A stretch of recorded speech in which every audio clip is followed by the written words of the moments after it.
Welcome in. Today's game is whoever danced better wins. It's fun game. Let's dive in. D4. Now that I have invented, my own openings with white and black, we may not see this as much. We'll see. Knight of six, bishop g5. So I played this for so many years, and it's one of the reasons I was able to make a master level. You would see this move and this opening being played all across the videos, YouTube videos. Um, so d5, I typically take. You do give up the bishop pair, but it's fun. I usually play e3, knight e2, knight f4. The knight could get a little bit stronger in this line. So here, c4, he takes, and then bishop takes c4. And then he plays here. So black is obviously solid enough. He has a bishop pair, but it's fun to play, especially like in a blitz games or even all across time control. But it's fun in mostly in blitz and bullet. So f5. So typically he's trying to gain some moves, maybe more diagonal, to look for queen f6. But I think it's bishop e6 is probably coming in, knight f3, and then h4. So you could play knight e2 or knight f3 h4. I decided to go with knight f3 h4. Obviously, white would castle long, and that's actually the point. So he played h6. I'm not sure if this is really the best move. And then I played knight c3. So the point of knight c3 is knight c3 here is two ideas. One of them is knight d5. So you want to get a tempo, attack the queen. The other idea is basically castle long.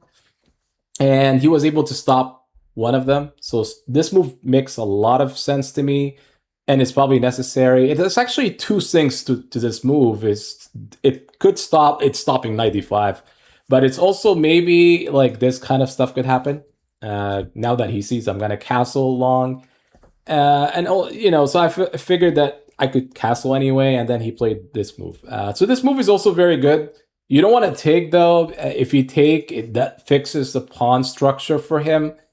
And also, he would have more control towards the center with the pawns. He may have a little bit more control than white for the next 20 years. So here I wanted to make a move and gain a tempo. And instead of, let's say, going here or take, I just decided to go this way. So this move is actually defend now, f5. He went this way, and I think here after h5, I believe my position here should be good because the problem here, the king on g8 or even on g7, should he play g7? Eventually, I'm gonna open up lines. So two bishop pair, but yet white is better, and it depends on the game. Two bishop pair, it's only good if this, it depends on the game. Not just because you have to do bishop pair doesn't automatically give you a good game, right? It depends on the game itself, the position. So here after h5, he played king g7. I take, he take, and then it's all about opening lines. So I was able to do this. I have my eye on here. So potentially here is to open up the e file if I can. So which I did. Takes, and he checked, and then here, and he played here, rook e1. This move is really key for me, and now you look at this game. This pin really is a problem. So you're controlling this way, you're controlling this way. So the bishop pair here is not really it's a problem. As a matter of fact, here white is actually close to winning. So after this move, I think white is winning. So all I had to do is to play g3. The point of this move is very easy. Should you go back, you're looking at this move. You sack.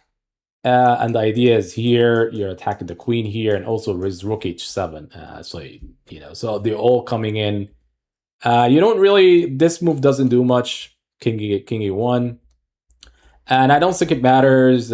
Should he takes here, it's still I'm still really opening up the game. Eventually bishop here, if I can. That queen is still under potential attack.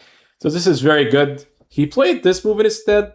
Actually, I played the worst move instead. I did not play g3. I played the worst move ever here, which this move. I don't understand this move. It's wacky. It doesn't make sense. It just doesn't add up very well for me. He does have the bishop pair here, maybe proving that the bishops are pretty good because the a2 is hanging. So he could just simply takes, a2 is hanging, and then I go here and just felt like It did not achieve anything. Just give him a pawn, and there's nothing going for me. So I played here, and it's simple. Go for this. He was able to give it to me, and then rook e1. Then knight h4 is wacky as hell. Like, this move doesn't even... Should have took here, perhaps, this move. And maybe game's still on, of course. You could take, and then queen c3, I guess. So still game on. Maybe the king would be still exposed on g7. I played this move. The problem here with... He could just simply take, and then queen takes h4. I'm just giving him moves out of nowhere, and I could still like take back the piece, but I just don't like the way I was playing this. So this actually happened. You look over here right now. What is going on? All my games are all double pawns nowadays, almost like every single game now. But this one is unique because you do have two double pawns in both sides of the board. Now, there's a problem with this. So double pawns are not necessarily like... it could be good, it could be bad. You do have to use your judgment to see like when it's good and when it's bad. In this situation, they are bad. There's a reason for that. I would rather have the pawn on c3 on b2. I would rather have, let's say, the pawn at f4 on g3, or putting the f2 on g3 or something. So that would be, yeah, having the pawn at f2 g3. That would be like, there's a reason for that, because that would stop this from being a pass pawn. It would stop this from being a pass pawn, and would give me this f4 pawn as a passer. The problem with these two moves, this is outsider pass pawns, like a7 and h6 are outsider pass pawn. They are kind of like hard to play against, and there are two and not one. If one is not good enough, there's two. So it's difficult. And I figured that a draw here would be good for me. So he played here f5, c4, king b2, rook d8, king c3. I had to do this so I could defend my bishop. He played rook d7, and I played here. If I were to take here, I would have the final say and win the game, maybe. The only way you could win the game is if you take this one, make use of this one, and but he played here, of course. f4 here, and then we had a repetition.